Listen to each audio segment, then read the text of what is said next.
ಚಾಮುಂಡಿ ತಾಯಿ ನನ್ನ ಅಮ್ಮ. ನಾನು ಬೆಂಗಳೂರು ಕಾಣಿಸಿಲ್ಲ ನೀವು ಕೋಲಾರಕ್ಕೂ ಚಾಮುಂಡಿಗೂ ಸ್ವಲ್ಪ ಹೆಂಗೆ ಅದು ಕನೆಕ್ಷನ್? ಕೋಲಾರದಲ್ಲಿ ಕೋಲಾರಮ್ಮ ನನಗೆ ಆಶೀರ್ವಾದ ಅಮ್ಮ. ಸೊ ಕೋಲಾರದಿಂದ ನಾನು ಇಲ್ಲಿ ಬೆಂಗಳೂರು ಬಂದಾಗ ಏನಾಯ್ತು, ನನಗೆ ಚಾಮುಂಡಿ ಬೆಟ್ಟ ನನಗೆ ಹತ್ರ. ಸೊ ಚಾಮುಂಡಮ್ಮನ ಒಂದು ದಿವಸ ತುಂಬ ಕಷ್ಟ ಇದ್ದಾಗ ಹೋಗಿ, ಮೇಡಮ್ ದೇವ್ರು ನಮ್ಮದು ದೇವ್ರದೆ ಮೇಡಮ್, ತುಂಬ ಕಷ್ಟ ಆಯಿತು, ಒಂದು ದೇವ್ರನ್ನ ಹೋಗಿ ಭೇಟಿ ಮಾಡ್ಕೊಂಡು ಕೇಳ್ಕೊಂಡೆ ನನಗೇನಾದ್ರು ಒಳ್ಳೇದು ಮಾಡಮ್ಮ ಅಂತ. ನನಗೆ ಅಲ್ಲೇ ಫ್ರಾಕ್ಸ್ ಆಫ್ ಸೆಕೆಂಡ್ಸಲ್ಲಿ ನನಗೆ ಒಂಥರ ವೈಬ್ರೇಷನ್ ಸ್ಟಾರ್ಟ್ ಆಯಿತು. ಅವತ್ತಿಂದ ಇವತ್ತರೆಗೂ ನಾನು ಚಾಮುಂಡಿ ಬೆಟ್ಟಕ್ಕೆ ಒಂಥರ ಮಗನ ತಾಯಿ ಥರ ದೇವಸ್ಥಾನ ಆಗ್ಬಿಟ್ಟಿದೆ. ಆ ಬೆಟ್ಟದಲ್ಲಿ ಹೋಗಿದ ತಕ್ಷಣ ರವಿ ಬಂದರೂ ಹೋಗಿ ಗೊತ್ತಾಗುತ್ತೆ ಮೇಡಮ್. ಪ್ರತಿ ವರ್ಷ, ಪ್ರತಿ ದಿವಸ, ಪ್ರತಿ ಶುಕ್ರವಾರ, ಪ್ರತಿ ಮಂಗಳವಾರ ಚಾಮುಂಡಿ ಬೆಟ್ಟ ಬಿಟ್ಟು ನನಗೆ ಬೇರೆ ಗೊತ್ತಿಲ್ಲ ಮೇಡಮ್. ನಟನಾಗಿ ಕೂಡ ನೀವು ಕೆಲಸ ಮಾಡಿದ್ದೀರಿ ಹಲವಾರು ಸಿನಿಮಾ. ಆ್ಯಂಡ್ ನಿಮಗೆ not only Kannada film industry, Telugu film industry, Tamil film ಇಂಡಸ್ಟ್ರಿಯಿಂದಲೂ ಕೂಡ ನಿಮ್ಗೆ ಭಾಳಷ್ಟು ಜನ ಸ್ನೇಹಿತರಿದ್ದಾರೆ ಮತ್ತು ದೊಡ್ಡ ದೊಡ್ಡ ಫಿಲಮ್ ಸ್ಟಾರ್ಸ್ ಜೊತೆ ನಿಮಗೆ ಫ್ರೆಂಡ್ಶಿಪ್ ಇದೆ. ಸಿನಿಮಾ ಫೀಲ್ಡ್ ಹೇಗೆ ಅದು ಅದು ಅದು ಅದು ಅದೇ ಸಪ್ರೇಟ್ ಅಲ್ವಾ? ಅದು ಹೆಂಗೆ ಆಕರ್ಷಣೆ ಅದು? ಅಂದರೆ ನಾನು ಬೆಂಗಳೂರಲ್ಲಿ ನನಗೆ ಇಂಗ್ಲೀಷ್ ಬರೋ ಇರೋದಲ್ಲ ಮೇಡಮ್. ನಾನು ಫ್ರಾನ್ಸ್ಗೆ ಹೋಗ್ತೀನಿ. ಫ್ರಾನ್ಸ್ಗೆ ಹೋದಾಗ ಅಲ್ಲಿ ಜಿಮ್ ನೋಡ್ತೀನಿ. ಜಿಮ್ ಅಂದರೆ ನನಗೆ ಅದಕ್ಕೆ ಸ್ಪೆಲ್ಲಿಂಗೇ ಗೊತ್ತಿಲ್ಲ. ಎಲ್ಲ ಕೈಯಲ್ಲೆಲ್ಲ ಬರ್ಕೊಂಡು ಅದೆಲ್ಲ ಮಾಡ್ಕೊಂಡು ಬಂದು ಬೆಂಗಳೂರಲ್ಲಿ ಏನು ಮಾಡ್ತೀನಿ, ನಾನೊಂದು ಸ್ವಲ್ಪ KSFCಲಿ ಸಾಲಾಗೆಲ್ಲ ಮಾಡಿ ಒಂದು ಜಿಮ್ ಓಪನ್ ಮಾಡ್ತೀನಿ. ಅದು ಪ್ರಾರಂಭ ಮಾಡ್ಬೇಕಾದ್ರೆ ರನ್ ಆಗ್ತಾ ಇರ್ತದೆ. ಆವಾಗ ಈ ರವಿ ಸರ್ ಇಲ್ಲಿದ್ದಾರೆ ಅಂತ ಎಲ್ಲ ಬಂದು ಮಾತಾಡ್ತಾರೆ. ಏನು ಸರ್ ನೀವು ಇಲ್ಲ? ಅವಾಗ ಮಿಸ್ಟರ್ ಇಂಡಿಯಾ ಅವಾರ್ಡಲ್ಲಿ ತೊಗೊಂಡು ಫುಲ್ ಎಲ್ಲ ಪೇಪರ್ ಅಂದೇ ಫೋಟೋ ಮಾಡೋದಿಲ್ಲ. ಇಲ್ಲೊಂದು ಜಿಮ್ ಓಪನ್ ಮಾಡ್ತೀನಪ್ಪ ಅಂದಾಗ, ಸರ್ ಜಿಮ್ಮಾ? ಏನು ಸರ್ ಜಿಮ್ ಅಂದರೆ ಅದರ ನೋಡಿ ಬಂದು ಹೊರಗಡೆ ಅಂತೀನಿ.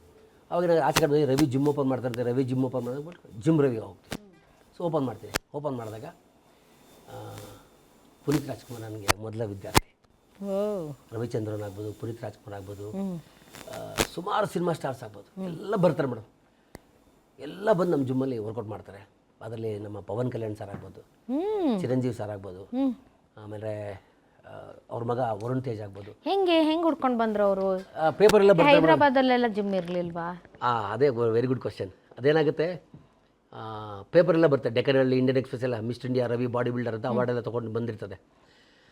ಆವಾಗ ಚಿರಂಜೀವಿ ಸಾರ್ದು ಇಲ್ಲಿ ITC ಫ್ಯಾಕ್ಟ್ರಿ ಇದೆ ಏರ್ಪೋರ್ಟ್ ಹತ್ರ, ಅಲ್ಲಿ ತಬರ್ನಹಳ್ಳಿ ಅಂತಿದೆ, ಅಲ್ಲಿ ಅವ್ರದ್ದು ಫಾರ್ಮ್ ಹೌಸ್ ಇದೆ. ಅಲ್ಲಿ ಬಂದು ಉಳ್ಕೋತಾರೆ ಅವರು ರೆಸ್ಟ್ ಮಾಡೋಕೆ. ಒಂದು ಸಿನಿಮಾ ಆಗಿದೆ ಅಷ್ಟೇ, ಅಲ್ಲೊಂದು 6 ಮಂತ್ 2 ಮಂತ್ಸ್ ಅಲ್ಲಿ ಉಳ್ಕೋತಾರೆ, ಒಬ್ಬರೇ ಉಳ್ಕೋತಾರೆ. ಆವಾಗ ಪೇಪರ್ ಓದ್ತಾರಲ್ಲ, ಅದರಲ್ಲಿ ನಾನು ನೋಡ್ಬಿಟ್ಟು ಈ ಹುಡುಗನ ಕರೆಸಿ ಅಂತ ಹೇಳಿದಾಗ ರವಿಚಂದ್ರನ್ ಸರ್ ನನಗೆ ಅವನು ಪರಿಚಯ ಮಾಡಿಸ್ತಾರೆ. ನಾನು ಅವ್ರಿಗೆ ಕೋಚ್ ಮಾಡ್ತೀನಿ. ಕೋಚ್ ಮಾಡಿದಾಗ ಒಂದು ತಿಂಗಳು 2 ತಿಂಗಳು ಕೋಚ್ ಮಾಡ್ತೀವಿ. ತುಂಬ ಆತ್ಮೀಯತೆ ಬೆಳೀತದೆ. ಫಸ್ಟ್ ಹೋದಾಗ ನಾನು ಹೇಳ್ತೀನಿ, ಸರ್ ನೀವು ಚಿರಂಜೀವಿ ಅಂತ ಅಂದರೆ ನಾನು ವರ್ಕೌಟ್ ಮಾಡೋಕ್ಕಾಗಲ್ಲ ಸರ್, ಹೇಳೋಕ್ಕಾಗಲ್ಲ, ನೀವು ಬರೀ ಒಂದು ವ್ಯಕ್ತಿ ಆದರೆ ಮಾತ್ರ ನಾನು ಕೋಚ್ ಮಾಡ್ತೀನಿ ಅಂತೀನಿ. ಆಯಿತು ಅಂತಾರೆ. ಸ್ಟೂಡೆಂಟ್ ಅವರು ಕೋಚ್ ತೊಗೋತಾರೆ. ವರ್ಕೌಟ್ ಎಲ್ಲ ಆದಮೇಲೆ ಲಾಸ್ಟಲ್ಲಿ ಏನು ಮಾಡ್ತಾರೆ, ಒಂದು ಕವರ್ ದುಡ್ಡು ಹಾಕಿ ಕೊಡ್ತಾರೆ. ನಂಗೆ ನಿಜವಾಗ್ಲೂ ದುಡ್ಡು ಬೇಕು ಮೇಡಮ್, ತುಂಬ ಆಸೆ ಇತ್ತು ಏನೋ ದುಡ್ಡು ಕೊಡ್ತಾರೆ ಅಂತ. ಬಟ್ ನಾನು ದುಡ್ಡು ತೊಗೊಳ್ಳಿಲ್ಲ. ಸರ್ ಚಿರಂಜೀವಿ ಕೋಚ್ ಮಾಡಿದೆ ಅಂತ ನಾನು ಸಾಹಿತ್ಯನಿಗೆ ಹೇಳ್ಕೊತೀನಿ ಸರ್, ದುಡ್ಡು ಬೇಡ ಅಂತ ಬಂದುಬಿಡ್ತೀನಿ ವಾಪಸ್. ಅವ್ರಿಗೆ ತುಂಬ ಫೀಲ್ ಆಗುತ್ತೆ ಅನ್ಕೋತೀನಿ.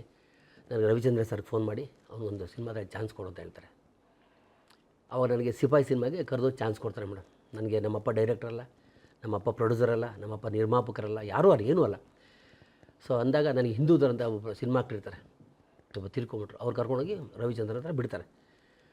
ಸಿಪಾಯಿ ಸಿನಿಮಾದಲ್ಲಿ ಫಸ್ಟ್ ಸಿನಿಮಾ ಕೊಡ್ತಾರೆ. ಫಸ್ಟ್ ಸಿನಿಮಾ ಆಕ್ಟ್ ಮಾಡ್ತೀನಿ. ಒಂದು ಫೈಟು ಇವತ್ತು ನೋಡ್ಬೋದು, WWF ಥರ ಒಂದು ಫೈಟ್ ಇದೆ. 3 ದಿವಸ ಶೂಟ್ ಮಾಡ್ತಾರೆ ಮೇಡಮ್. ಶೂಟ್ ಮಾಡ್ಬಿಟ್ಟು ಮುಗಿಸ್ಕೊಂಡು ನಾನು ಓಡ್ತಾ ಇರ್ತೀನಿ, ನಿಮ್ಮ ಸವಾಸನೆ ಮೇಡಮ್ ಸಿನಿಮಾದವ್ರದ್ದು ಅಂತ. ಎಲ್ಲ ಕಿತ್ತೋಗುತ್ತೆ ಮೇಡಮ್, ಇದೆಲ್ಲ ಚರ್ಮ ಸುರಿದು ಎಲ್ಲ ಫುಲ್ ರಕ್ತ ಬಂದುಬಿಡ್ತದೆ.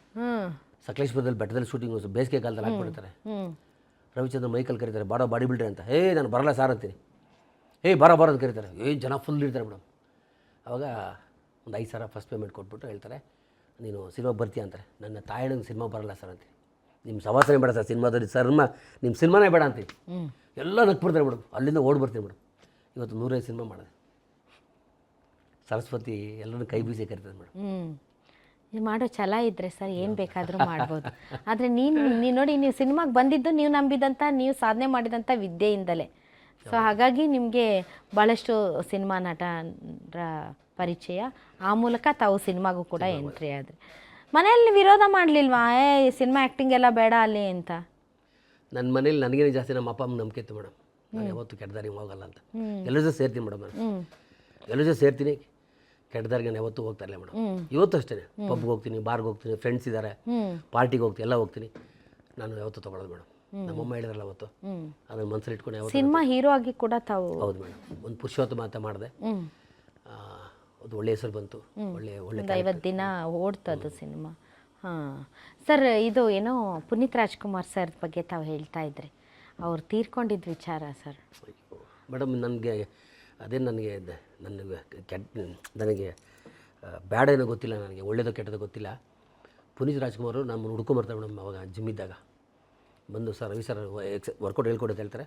ನನ್ನ ಜೊತೆ ಅವರು ಒಂದು ತಿಂಗಳು ಒಂದೂವರೆ ತಿಂಗಳು ವರ್ಕೌಟ್ ಮಾಡ್ತಾರೆ ಮೇಡಮ್. ಆವಾಗ ಬಾಲನಟನಾಗಿ ಇನ್ನೂ ಅಲ್ಲಿಗೆ ಎಂಡಾಗಿರ್ತದೆ, ಸೆಕೆಂಡ್ ಇನ್ನಿಂಗ್ಸ್ ಸ್ಟಾರ್ಟ್ ಮಾಡಿರಲ್ಲ. ಸೊ ನಮ್ಮ ಜಿಮ್ಮೆಲ್ಲ ವರ್ಕೌಟ್ ಎಲ್ಲ ಮಾಡಿ ರೆಡಿ ಆಗ್ತಾನೆ ಇರ್ತಾರೆ. ಆವಾಗ ನಮ್ಮ ಅಣ್ಣನ ಮದುವೆಗೆ ಬರ್ತಾರೆ, ನಮ್ಮ ಮನೆ ಕಾರ್ಯಕ್ರಮಕ್ಕೆ ಬರ್ತಾರೆ, ನನ್ನ ಬಾಡಿ ಬಿಲ್ಡಿಂಗ್ ಸ್ಪರ್ಧೆ ಮಾಡೋದೆಲ್ಲ ನನ್ನ ಜೊತೆ ಬರ್ತಾರೆ. ಸೊ ತುಂಬ ಒಡನಾಟ ಇರ್ತಾರೆ ಮೇಡಮ್, ಚೆನ್ನಾಗಿರ್ತಾರೆ. ಆದಮೇಲೆ ಹೀರೋ ಆಗ್ತಾರೆ. ಹೀರೋ ಆದಮೇಲೆ ನಾನು ನಮ್ಮ ಬಸವ ಅಂತ ಸಿನಿಮಾಲ್ಲಿ ಆ್ಯಕ್ಟ್ ಮಾಡ್ತೀನಿ. ಆಮೇಲೆ ಪುರುಷೋತ್ತಮ ಸಿನಿಮಾ ಹೀರೋ ಮಾಡ್ತೀನಿ. ಆವಾಗ ನನ್ನೊಂದು ಹಾಡು ಬಿಡುಗಡೆ ಮಾಡ್ಬೇಕು ಸರ್ ಅಂತ ಹೇಳಿದಾಗ ಅದರ ಹಾಡು ತೋರಿಸಿ ಅಂತೇಳಿ ಒಂದು ಬಿಟ್ಟು ಹೇಳ್ತೀನಿ. ಅಪ್ಪು ರೇಂಜ್ಗೆ ಡ್ಯಾನ್ಸ್ ಮಾಡಿಬಿಟ್ರು, ನನ್ನ ರೇಂಜ್ಗೆ ಡ್ಯಾನ್ಸ್ ಆಡ್ರು ಅಂತ ಹೇಳ್ತೀನಿ. ಅದನ್ನು ತೋರಿಸಿ ಖುಷಿ ಆಗ್ತಾರೆ. ಮಾಸ್ಟರ್ ಇದು ಹಾಡು ನಾನು ಬಿಡುಗಡೆ ಮಾಡ್ಕೊಡ್ತೀನಿ ಅಂತ ಹೇಳ್ತಾರೆ. ಅದನ್ನು ಸ್ವಲ್ಪ ದಿವಸಕ್ಕೇ ನಾನಿಲ್ಲಿ ವಿಧಾನಸೌಧ ಆಫೀಸ್ ಹತ್ರ ಇರ್ತೀನಿ ಮೇಡಮ್. ಫೋನ್ ಬರ್ತದೆ, ಅಪ್ಪು ಸರ್ ಏನೋ ಆಗಿದೆ ಅಂತ, ಹಾಸ್ಪಿಟ್ಲಿದೆ ನೋಡಿ ಅಂತ. ಫಸ್ಟು ನಾನು ಹೋಗ್ತೀನಿ ಮೇಡಮ್ ಆಸ್ಪತ್ರೆಗೆ, ಯಾರೂ ಇರಲ್ಲ ಮೇಡಮ್. ಡಾಕ್ಟರ್ಸ್ ಮಾತಾಡ್ತಾರೆ. ನಾನು ಹೋಗಿದ ತಕ್ಷಣ ಮಲಗಿರ್ತೀನಿ ಮೇಡಮ್. ನೋಡಿ ನಂಬಕ್ಕೆ ಆಗಲ್ಲ. ಫಸ್ಟ್ ನಾನೇ ಫೋಟೋ ಹೊಡ್ಕೋತೀನಿ ಮೇಡಮ್. ಮಲಗಿರೋದು ಹಿಂಗೆ ಫೋಟೋ ಒಂದು ಹಾಕಿದ್ದೀನಿ ಮೇಡಮ್. ನಾನೇ ಫಸ್ಟ್ ತೆಗೆದು ಫೋಟೋ. ಬರೀ ಮಲಗಿರೋ ಬಟ್ಟೆ ಹಾಕಿ ಮಲಗಿರ್ತೆ ಮೇಡಮ್. ಯಾರದ ಫೋಟೋ ಇರಲ್ಲ, ಇಡೀ ಜಗತ್ತಿಗೆ ಗೊತ್ತಿಲ್ಲ ನನಗೊಬ್ಬರು ಇದೇ ತಿಂಗಳು 29ನೇ ತಾರೀಕು. ಇದೇ ತಿಂಗಳು 29ನೇ ತಾರೀಕು. ನಿಜವಾಗ ನಾನು ಅಪ್ಪು ಸಾರಿಂದ ನಾನು ತುಂಬ ಕಲ್ತಿದ್ದೀನಿ ಮೇಡಮ್. ಅದಾದ್ಮೇಲೆ ಎಲ್ಲಿ ಸಿಕ್ಕಿದ್ರು ನಾನು ಒಂದೇ ಮಾತು ಕರಿ, ಮಾಸ್ಟರ್ ಅಂತ ಕರಿತೇವೆ. ಅಂದರೆ ದೊಡ್ಡವರಿಂದ ದೊಡ್ಡ ಮಾತೇ ಬರುತ್ತೆ ಮೇಡಮ್, ದೊಡ್ಡ ಸಂಸ್ಕಾರ ಬರ್ತದೆ. ಅಪ್ಪು ಅವ್ರು ಏನು ಬೇಕಾದ್ರೆ ಆಗ್ಬೋದು ಮೇಡಮ್. ನನಗೆ ತುಂಬ ಹತ್ತಿರದಿಂದ ಗೊತ್ತಿರೋದ್ರಿಂದ, ಅದೇ ಸ್ಪೋರ್ಟ್ಸ್ ಪರ್ಸನಾಗಿ ಗೊತ್ತಿರೋದ್ರಿಂದ, ಅವ್ರ ಜೊತೆ ಒಡನಾಟ ಇರೋದ್ರಿಂದ ಹೇಳ್ತೀನಿ, ನಿಜವಾಗ್ಲೂ ಹೇಳ್ತೀನಿ. ಅವ್ರ ಬಗ್ಗೆ ಎಷ್ಟು ಅಂದರೆ ದಾನ ಧರ್ಮ ಮಾಡದಂತೆ ಅದಂತೆ ಇದಂತೆ ನಾನು ನೋಡಿಲ್ಲ ಬಿಟ್ಟಿಲ್ಲ. ಆದರೆ ಅವರು ಸಂಸ್ಕಾರ ಮಾಡ್ತಾರೆ ಮೇಡಮ್. ಅವ್ರ ಜೊತೆ ಇದ್ದಲ್ಲ ಮೇಡಮ್, ನಾವೇ ಪುಣ್ಯವಂತರು ಮೇಡಮ್.